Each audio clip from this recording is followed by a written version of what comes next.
VT Bulletin sponsored by Uttam Singh Academy, Rewa. नमस्कार, Vindhya times में आपका स्वागत है। आज की बुलेटिन की खबरों के साथ हाजिर हुए हैं। पहली खबर की बात करते हैं। रीवा ब्लॉक के बैजनाथ पंचायत की सरपंच सुधा जीवेंद्र सिंह परिहार के आवास में इनकम टैक्स विभाग ने छापा मारा, जिसमें चारों तरफ से पुलिस ने घर को घेरा और सुधा जीवेंद्र सिंह परिहार को पुलिस ने हिरासत में भी लिया है। 4 टीमों ने महिला सरपंच के 4 ठिकानों पर मंगलवार एक साथ कार्रवाई की। टीम अभी सर्चिंग कर रही है। अभी तक 10 करोड़ की संपत्ति का पता चला है।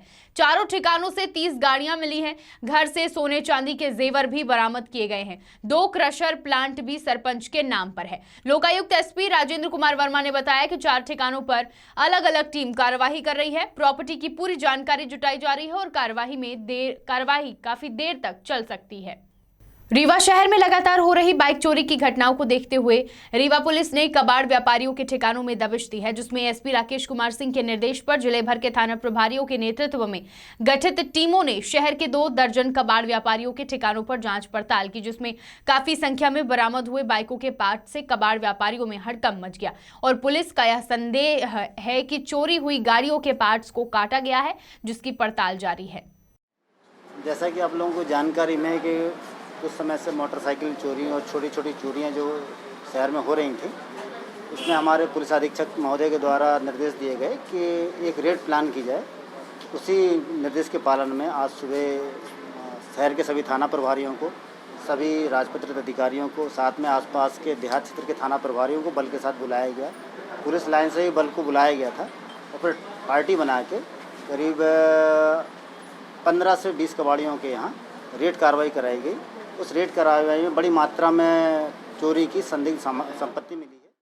रीवा शहर के समान थाना अंतर्गत समान तिराहे में बीती रात बस संचालक पर अज्ञात बाइक सवार हमलावरों ने चाकुओं से हमला कर दिया। सूचना के बाद पहुंची पुलिस ने घायल चालक को गंभीर हालत में संजय गांधी अस्पताल में भर्ती कराया है। घटना की जानकारी मिलते ही एसपी राकेश कुमार सिंह अस्पताल पहुंचे, घायल चालक को देखने वहां पहुंचे और पुलिस ने चालक से बातचीत करने की कोशिश की, लेकिन वह बोलने की स्थिति में नहीं था। फिलहाल पुलिस ने अज्ञात 2 आरोपियों के खिलाफ 307 के तहत मामला दर्ज कर आरोपियों की तलाश कर रही है। रीवा में एक्सिस बैंक के कर्मचारियों की गुंडागर्दी का मामला सामने आया है, जिसमें ग्राहक का आरोप है कि उन्हें बंधक बनाकर उनके साथ मारपीट की गई है। पूरे विवाद में महिला और उसके बेटे को बंधक बनाया गया, जिसमें बेटे के कपड़े भी फट गए। बताया जा रहा है कि पूरी घटना सीसीटीवी कैमरा में कैद हुई है। इस बीच सीसीटीवी कैमरा खराब होने की भी बात सामने आई, लेकिन बैंक मैनेजर से सवाल पूछने पर उन्होंने कैमरा खराब होने की बात से साफ इनकार किया। पूरे मामले को अब पुलिस संज्ञान में लेकर कार्यवाही कर रही है। उनसे वो क्या हुआ क्या है कि उसको बीच बचाव में वो कपड़े वो हो गए, तो उनको कहाँ चोट कहाँ लगी? कपड़े के अलावा कोई आदमी केवल कपड़े ही फाड़ेगा क्या? मारपीट करेगा तो कुछ बीच बचाव में हुआ, उनका टेबल वगैरह में फंस गया होगा। बीच बचाव विवाद नहीं हुआ तो बीच बचाव कैसा? विवाद हुआ ना, कस्टमर ने गाली गलौज की ना, वही तो बता रहा हूँ मैं जी। उसके बदले में आप लोगों ने मारपीट नहीं हुई है ब्रांच में। मारपीट कौन बोल रहा है? फुटेज हमने अवेलेबल करा दिया है पुलिस को। अकॉर्डिंग पुलिस वो उसके हिसाब से वो अपनी जांच करेंगे, अपने हिसाब से वो निर्णय लेंगे। बैंक में आया था, कुछ पैसे से जमा थे, तो उसका ये बुलाया था कि 3 दिन बाद आप आइएगा तो आपको पैसा निकल जाएगा, तो वही पूछताछ करने आए थे। किस बात का? जमा है बैंक में, फंड में जमा है हमारा पैसा। तो आज क्या हुआ? बैंक आए तो वो आया तो बोले कि अब नहीं निकल पाएगा, हम कुछ नहीं कर सकते। 14 दिसंबर को बोले, आप 14 दिसंबर के पहले कुछ नहीं हो सकता। हम बोले यार अब बार गलत जानकारी क्यों देते हो? पहले 25 अगस्त बोले, अब 3 दिन बाद बोले, अब बोलते हो 3 महीना बाद। तो उसी में हम कड़वे शब्द तो निकल गए। तो हमको तो मारे, हमारी माता जी को भी चैन वैन तोड़ दिए सब, पता नहीं।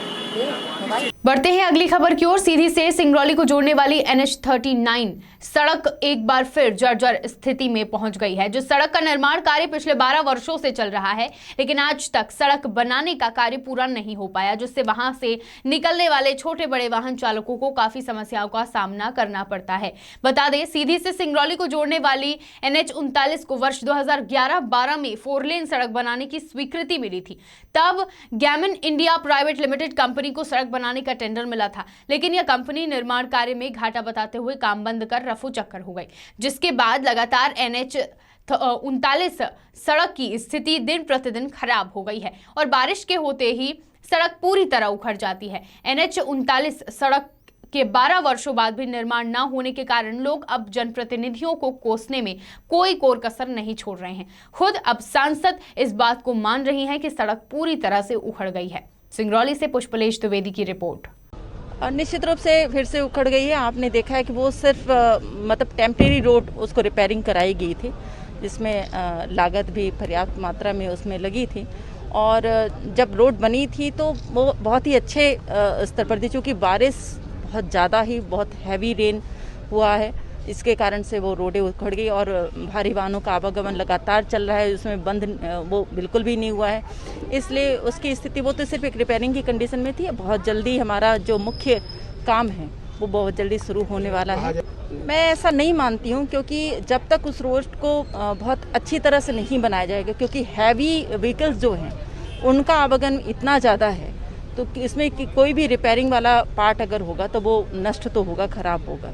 इसलिए मैं ऐसा मानती हूँ जो हमारा मुख्य काम है उसी के माध्यम से हम कुछ उम्मीदें जता सकते हैं कि आगे आने वाले समय में हमारे लिए वो लास्टिंग करेगा।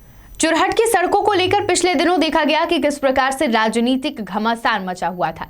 कांग्रेस जैसे ही जनसहयोग से सड़क का निर्माण करने लगी, बीजेपी ने भी राशि स्वीकृत होने की बात जोरों शोरों से कही।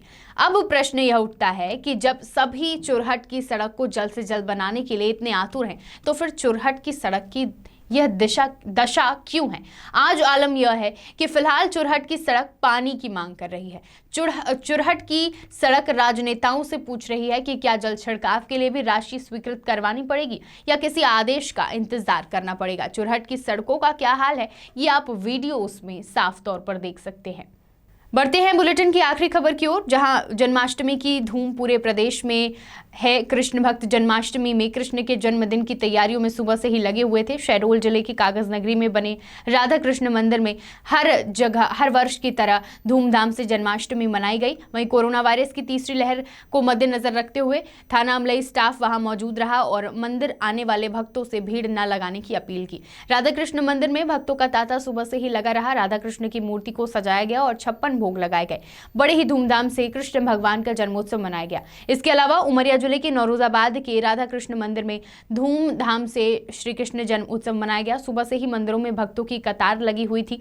भगवान श्री कृष्ण की झांकी के दर्शन करने के लिए जन्माष्टमी के दिन श्रद्धालु एक झलक भगवान की झांकी के दर्शन के लिए राधा कृष्ण मंदिर में खड़े रहे।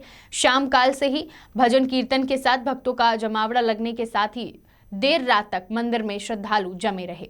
विंध्य की तमाम खबरें लेकर कल फिर हाजिर होंगे। देखते रहिए विंध्या टाइम्स। बहुत बहुत धन्यवाद।